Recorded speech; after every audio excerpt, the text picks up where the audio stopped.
Hello viewers, আসসালামু আলাইকুম। Welcome back to my channel. আশা করি সবাই ভালো আছেন। আমি আলহামদুলিল্লাহ ভালো আছি। তো আমার আজকের ভিডিওতে বেশ কয়েকটি গুরুত্বপূর্ণ জিনিস থাকবে, মানে রান্না, আর থাকবে আমি কিভাবে রুটি সংরক্ষণ করে রাখি, আর রুটির জন্য আমি কি ভাজি করি আমার পরিবারের জন্য। তো আরও কিছু থাকবে। তো আশা করি ভিডিওটি শেষ পর্যন্ত না টেনে দেখবেন, কারণ ভিডিওটি টেনে টেনে দেখলে দেখা যায় যে মাঝখানে অনেক কিছু গুরুত্বপূর্ণ জিনিস মিসিং হয়ে যায় এই কারণে। তো চলুন ভিডিওটি দেখুন। আর আমি প্রথমেই হচ্ছে গিয়ে একটু সিম ভাজি করবো রাতের জন্য, তো এই জন্য ওটা আমি পাশের চুলায় দিয়ে দিলাম। আর এখানে আমি রুটির জন্য যে সবজিটা আমি ভাজি করি সেটাই এখন চুলায় দিচ্ছি। তো প্রথমে আমি তেলের মধ্যে কালো জিরা দিয়ে দিয়েছি, তারপর গোটা জিরা দিলাম, দিয়ে এটা একটু লাল হলে তার মধ্যে আমি সবজিগুলো দিয়ে দেব। তো এই সবজিটা ভাজি করতে কয়েক প্রকারের সবজি আমি এখানে নিয়েছি। তো হাতের কাছে যা কিছু থাকে সেগুলো দিয়েই করা যায়, কয়েক প্রকার সবজি হলেই হয়, কারণ সবজিটা যদি আমি কয়েক প্রকারের দিই তাহলে সেটা খেতে ভালো লাগে, স্বাদ লাগে, এই জন্য। তো আমি এখানে দিয়েছি, আজকে আমার কাছে ছিল গাজর, আলু, ফুলকপি আর বেগুন দিব।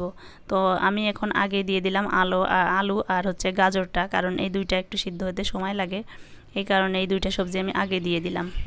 তো এটা একটু হলে তারপরে আমি ফুলকপিটা দিব।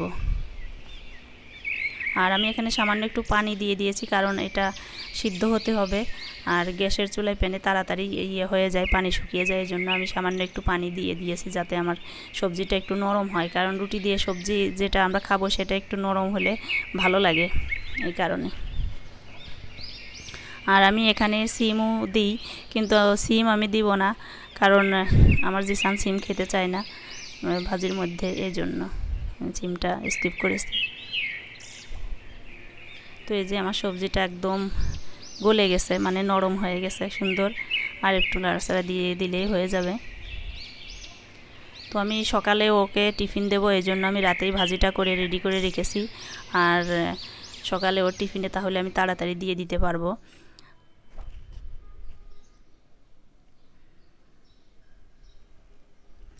সকালে উঠে একসঙ্গে অনেক কাজ করার আসলে সময় থাকে না, এই জন্য রাতে যদি গুছিয়ে রাখা যায় তাহলে সকালে উঠে তাড়াতাড়ি করে দিয়ে দেওয়া যায়। আর এই যে আমি রুটি কিভাবে তৈরি করি আমি সেটাই শেয়ার করছি আপনাদের সঙ্গে। তো আগে আমি একটি চুলায় পানি দিয়ে দিয়েছি, তারপর পানির মধ্যে একটু লবণ দিয়ে দিয়েছি, আর আটাটা দিয়ে দিচ্ছি। আমি এটা একটু সিদ্ধ করে নেব, বেশি সিদ্ধ করা লাগবে না, পানিটা একটু গরম হলেই হয়ে যাবে।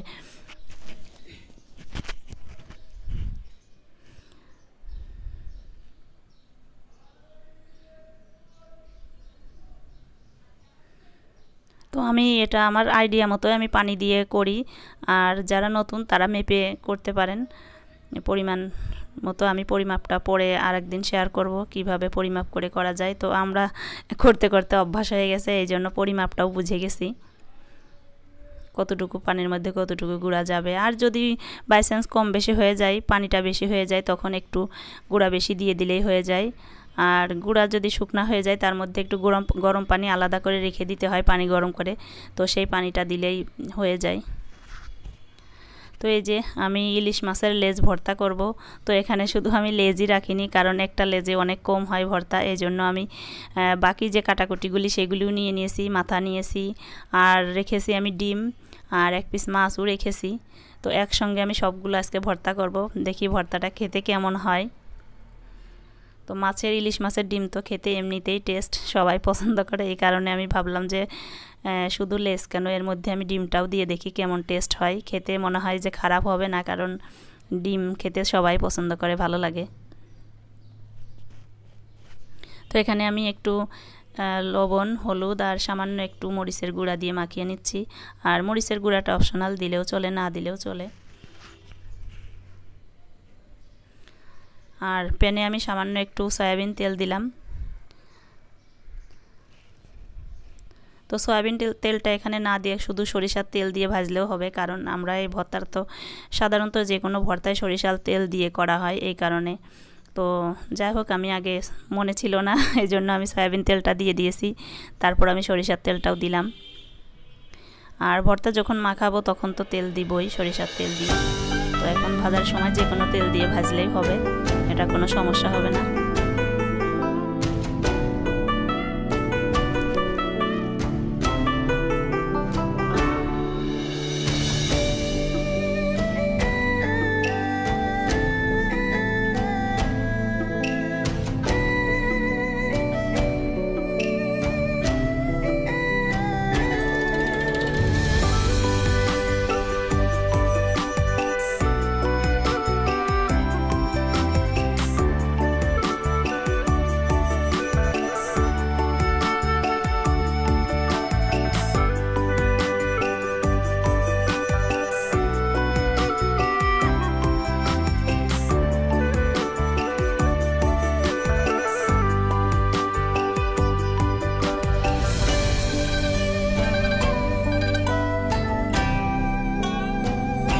তো আমার মাছটা ভাজা হয়ে গেছে। আমি একদম বেশি ভেজে ভাজবো না, একটু হালকা লাল হলে হয়ে যাবে, কারণ এর থেকে আমার আবার কাটা বাছতে হবে। বেশি ভাজা যদি হয়ে যায় মাছ, তাহলে তার মধ্যে থেকে কাটা বাছতে অনেক কষ্ট হয়, কাটা বের হতে চায় না।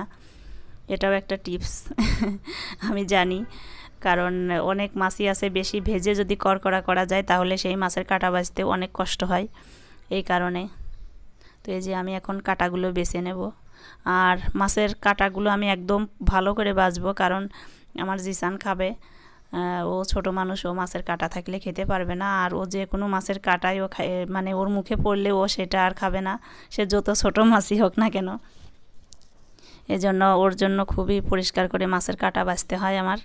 আর এটা আমার হাত দিয়ে মাখাতে গেলেও কাটা, মানে বড় কাটা, বেশি কাটা যদি থাকে তাহলে আমার হাতে ফুটে যাবে, এই কারণে আমি কাটাটা ভালো করেই বেছে নেব। তো এই যে মাছগুলো আমি সুন্দর করে বেছে নিয়েছি।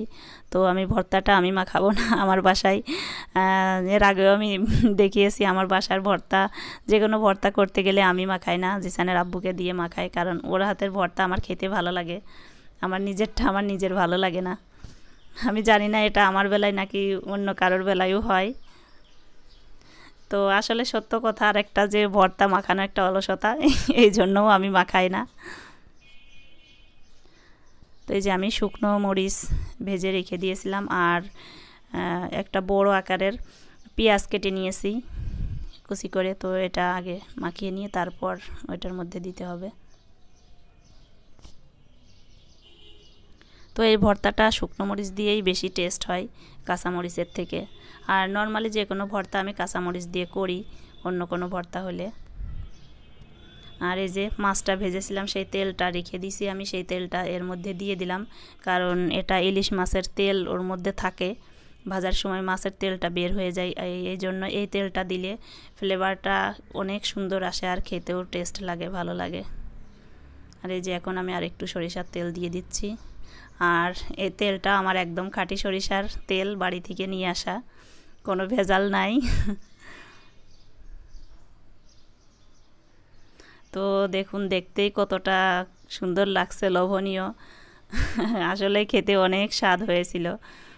তো আশা করি আপনারাও এভাবে করে খাবেন, যারা আগে এখনও খাননি, খাবেন আর আমার কথা মনে করবেন।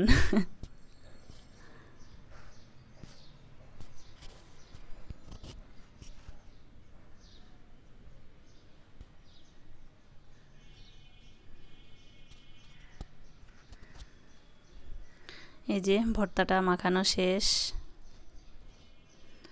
তো এখন এই ভর্তাটা আমরা গরম ভাতের সঙ্গে পরিবেশন করব, আর এই যে আমার রুটির সঙ্গে সেই ভাজিটা।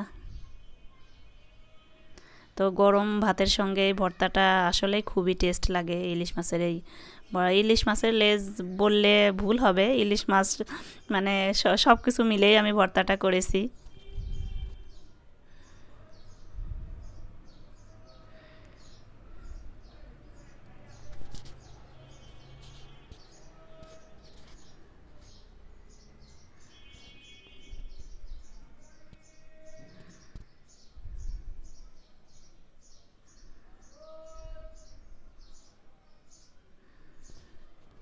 তো এটা ছিল আমাদের রাতের খাওয়া দাওয়া, অন্য কিছু আর দেখাইনি, শুধু ভর্তাটা করেছি, এই জন্য ভর্তাটাই শেয়ার করলাম আপনাদের সঙ্গে।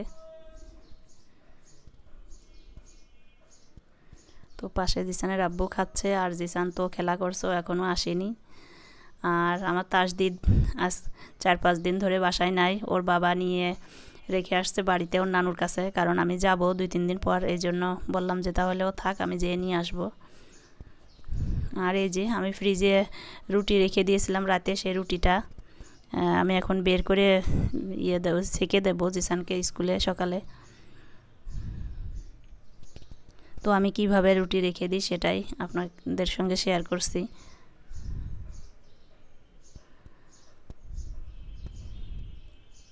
তো এভাবে রুটি রাখলে 4-5 দিন মিনিমাম থাকে, সুন্দর, কিছুই হয় না। একটার উপরে একটা টিস্যু দিয়েও রাখা যায়, আবার আমার হাতের কাছে টিস্যু ছিল না, এই জন্য আমি কাগজ দিয়ে রেখেছি ভিতরে। এই যে আমার প্রত্যেকটা রুটি একদম সেরকমই আছে, কিছু হয়নি।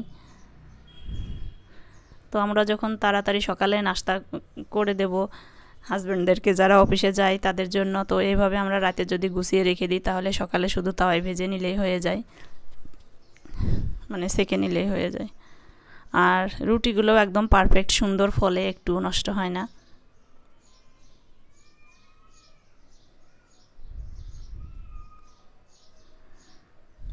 তো আমার ভিডিওটি যদি আপনাদের কাছে ভালো লাগে তাহলে অবশ্যই একটা লাইক দিবেন, কমেন্ট করবেন আর সাবস্ক্রাইব করবেন। আর সাবস্ক্রাইব করলে আমার প্রত্যেকটা ভিডিওই আপনার কাছে পৌঁছে যাবে।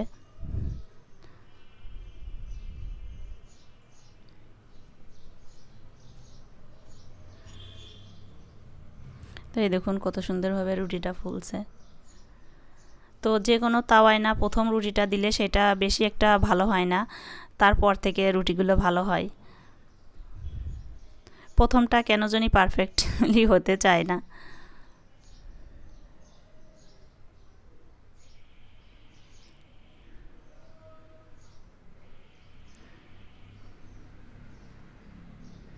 তো আজ 2-3 দিন ধরে আমার তাসদিদ নাই আমার কাছে, আমার তো খুবই খারাপ লাগছে, মানে কি বলবো, ছোট বাচ্চা যদি কাছে না থাকে, ও বাড়িতে বসে বারবার ফোন দিচ্ছে, বলতেছে যে আম্মু তুমি কবে আসবা, কয় তারিখে আসবা, মানে দিন গুনতেছে, 4-5টা দিন মনে হয় যে ওর যাচ্ছে না এরকম অবস্থা। তো আমি বাড়িতে যাব, একটু দরকার, থাকবো না, 2 দিন থেকে চলে আসবো।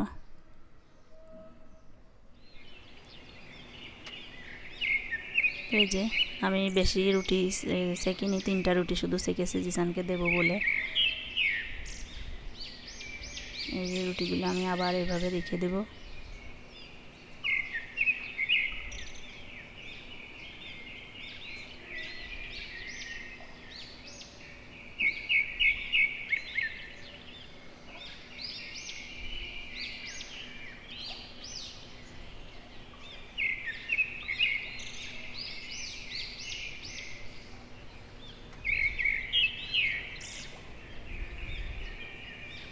আর এই যে ওর বাটিতে আমি দিয়ে দিব রুটিগুলো।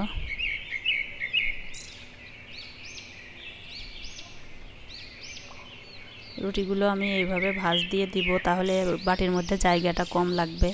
এক পাশে রুটিগুলো ভাঁজ করে দিয়ে দিব, আর আরেক পাশে ভাজিটা দিব, কারণ রুটির সঙ্গে ভাজিটা মিশে গেলে না ও খাইতে চায় না।